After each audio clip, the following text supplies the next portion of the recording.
नमस्कार दोस्तों, मैं हूं श्यामदेव दास और आप देख रहे हैं हमारा ये चैनल एसडीडी ज्ञान, जिसमें आप सभी का एक बार फिर से स्वागत है। जैसा कि दोस्तों आज हम जान रहे हैं कि जेएसएससी पीजीटी वालों के लिए दुविधा बनी हुई है। एक है कि कुछ लोगों का कहना है कि जो पीजीटी में धांधली हुई है और कुछ लोगों को अपडेट किया जा रहा है, काउंसलिंग वगैरह भी हो जाए। इसी के संबंध में हमने दो न्यूज़ लेकर के आया है। एक आप मान सकते हो कि गुड न्यूज़ है और एक मान सकते हो कि बैड न्यूज़ है। आइए हम देखते हैं कि आखिर कौन सा गुड न्यूज़ है और क्या बैड न्यूज़ है।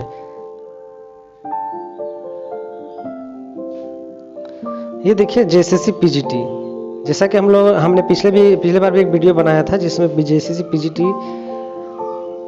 परीक्षा में धांधली पहले भी बताया कि जिसकी सीबीआई जांच होने के लिए बहुत सारे लोगों ने इस पर डिमांड किया है कि इसकी सीबीआई जांच होनी चाहिए।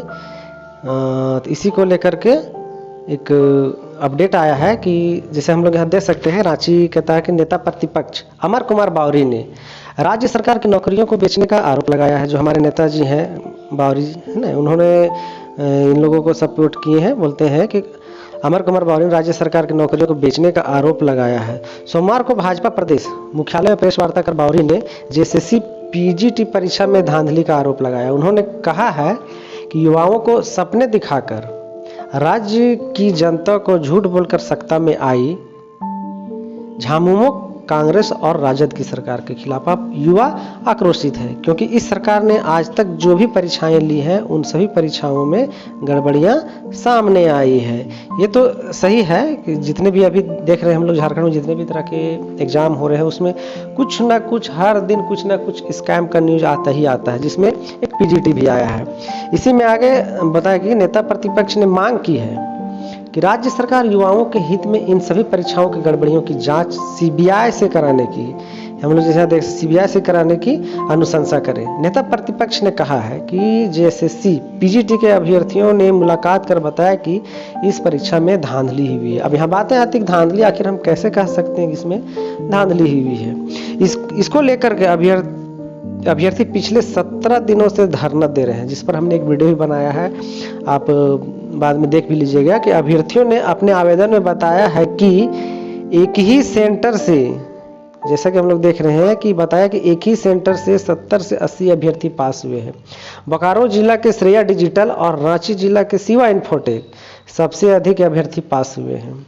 श्रेया डिजिटल से 513 अभ्यर्थी, जबकि यही दिखला रहा है कि शिवा से 279। इसके बाद वहीं उन्होंने धनबाद डिजिटल से, हम लोग आगे देखते हैं यहाँ के धनबाद डिजिटल से भी कितना 273 पास हुए हैं। इस तरह का यही धांधली इसमें लगाया गया। आखिर एक ही सेंटर से इतने लोग कैसे पास हो सकते हैं? श्रेया डिजिटल क्या इसमें मिला हुआ है?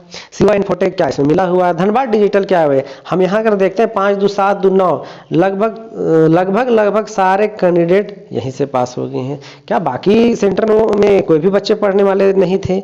इसी को लेकर के जो है सो इस तरह का चर्चाएं आई हैं कि आखिर ऐसा क्या हुआ है कि सिर्फ वहीं से परीक्षा में बावरी साहब ने परीक्षा में धांधली का आरोप लगाते हुए कहा है कि बावरी ने कहा है कि अभ्यर्थियों ने बताया कि इस परीक्षा में धांधली और पैसे का खेल हुआ है। परीक्षा आयोजित करने के लिए एजेंसियां क्यों नियुक्त किया गया, वह पहले से ही ब्लैक लिस्टेड है। ये बात सही है कि यदि एजेंसियां पहले से ब्लैक लिस्टेड थे तो आखिर सरकार ने उनको क्यों दिया? बात इनका भी कहना सही है कि ब्लैक लिस्टेड को ही आप क्यों दे रहे हो? कहीं ना कहीं कुछ तो बात है, कुछ तो लोचा है। नियुक्त किया वहाँ पहले से राज्य सरकार ने एसआईटी गठित कर जांच करवाने का फैसला भी लिया, लेकिन अभी तक कोई भी गिरफ्तारी नहीं की गई है। यहाँ है कहता है कोई भी गिरफ्तारी नहीं, जांच करवाने का फैसला भी लिया है लेकिन अभी तक किसी की भी गिरफ्तारी नहीं, अर्थात किसी भी तरह का इसमें नहीं जांच पड़ताल हुआ। जेएसएससी पीजीटी में ऐसे अभ्यर्थियों का भी चयन मुख बधिर दिव्यांग कोटा से हुआ है जो बातचीत कर रहा है। यहाँ हम लोग देखेंगे चयन मुख बधिर दिव्यांग कोटा से उनका चयन हुआ है, जो कहता है वो बातचीत भी कर रहा है। क्या मजाक है यार कि आप कुछ नहीं देखते हो? कुछ भी नहीं, काउंसलिंग हो रहे हैं, टेस्ट हो रहे हैं, सर्टिफिकेट देखने हैं, किन्हीं ने सर्टिफिकेट आपको बना के दे दिया, आपने मार दिया, चलिए बहुत अच्छा है। अब तो फिर जो पढ़ने वाले कैंडिडेट हैं या जो जनरल कैंडिडेट है उन्हें तो बुरा लगेगा ही लगेगा। उन्होंने कहा कि एक बड़ा घोटाला राज्य सरकार ने किया, 5 लाख नौकरी के नाम पर सत्ता में आई सरकार ने नौकरी तो नहीं दी, लेकिन नौकरी बेचने का काम जरूर कर रही है। चलिए, ये तो बातें हैं कि पॉलिटिक्स में आ जाते हैं, लेकिन हम लोग यहाँ आगे आते हैं कि जो कुछ और आगे क्या बातें हैं। नियुक्ति प्रक्रिया रोकें, नेता प्रतिपक्ष ने सरकार से मांग की कि निष्पक्ष जांच के लिए सीबीआई की अनुशंसा, कहता है सीबीआई के अनुशंसा जब तक जांच पूर्ण नहीं होती है तब तक नियुक्ति को रोका जाए। उन्होंने आगाह करते हुए कहा, यदि इस मामले पर सरकार कोई ठोस कदम नहीं उठाती है तो जब भाजपा की सरकार, इन्होंने डायरेक्ट कहा कि जब भाजपा की सरकार आएगी तो ऐसे अभ्यर्थी जो पैसे के बल पर परीक्षा दे रहे हैं और नियुक्ति ले रहे हैं, उनकी नौकरी तो जाएगी ही, जेल भी जाना होगा। बावरी साहब ने स्पष्ट चेतावनी दिए हैं कि यदि अभी तो बहाली करना है आप कर लो, ठीक है, लेकिन जैसे ही मेरी सरकार आएगी, यानी भाजपा की सरकार आएगी, राज्य में आएगी, तो वैसे अभ्यर्थी जो पैसे के बल पर, ऐसे भी हम लोग जहां तक जानते हैं या सभी को इस चीज़ को जानते हैं, मैं खुद इस चीज़ को जानता हूं, जहां तक बातें आई थी 2008 में, हमें याद है, मैं भी उसमें शामिल था जब मनरेगा उस समय एक आई थी, उस समय जब इसमें बहाली हुई थी तो बहुत सारे लोगों ने पैसे दे देकर अपना जॉब ले लिया था। लेकिन जैसे ही सर्टिफिकेट की जाँच की बारी आई, लगभग उसमें 33% अभ्यर्थियों को बाहर होना पड़ा था, जॉब करने के बाद बाहर निकलना पड़ा था। यही हाल हुआ था। अभी मैं आप लोगों को बता दूं, अभी मैं एक शिक्षक हूं, जब यही हाल हुई थी 2016 वाली 15-16 वाली में, जो अभी जिसका काउंसलिंग होने वाली है, उसमें भी जितने भी टेट या किसी फर्जी सर्टिफिकेट देकर के बहाली हुए थे, बाद में जब जाँच हुई तो हम सभी को पता है बहुत सारे ऐसे कैंडिडेट थे जिन्होंने फर्जी सर्टिफिकेट दिया था, उन्हें जॉब छोड़ना पड़ा हर हाल में। कहना यही है कि आप सत्य पर हो तो सत्य की विजय जरूर होगी, इसलिए आप जाली सर्टिफिकेट वगैरह या पैसे वैसे लेन देन किए हो तो ये अच्छी बात नहीं है। प्रेस वार्ता में प्रदेश मीडिया प्रभारी शिवपूजन पाठक, प्रवक्ता अविनेश कुमार सिंह, भाजपा युवा मोर्चा प्रदेश संसार राज्य उपस्थित है। तो दोस्तों, कहना यही चाह रहे हैं कि अभी ये जो मैटर है बहुत गरमाया हुआ है, इस पर सोचने की बात है। अब दूसरा एक न्यूज़ आया है, मैं दिखा रहा हूं।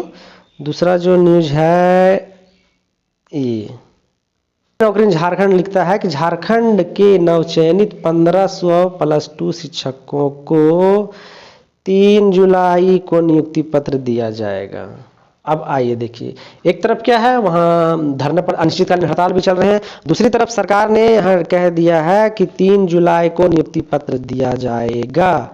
स्कूली शिक्षा एवं साक्षरता विभाग ने इसकी तैयारी प्रारंभ कर दी है। मुख्यमंत्री चंपई सोरेन शिक्षकों को नियुक्ति पत्र देंगे, अर्थात कल 3 जुलाई को चंपई सोरेन जो हमारे माननीय मुख्यमंत्री है, जिस धरने पे कुछ अभ्यर्थी बैठे हैं, उसी को लेकर के हमारे जो माननीय मुख्यमंत्री हैं वो नियुक्ति पत्र बांटेंगे। यहाँ कहता है, यहाँ आगे हम लोग देख सकते हैं, प्रभात तारा मैदान में होगा नियुक्ति पत्र वितरण समारोह। नियुक्ति पत्र वितरण समारोह दिन के 12 बजे से धुरवा स्थित प्रभात तारा होगा।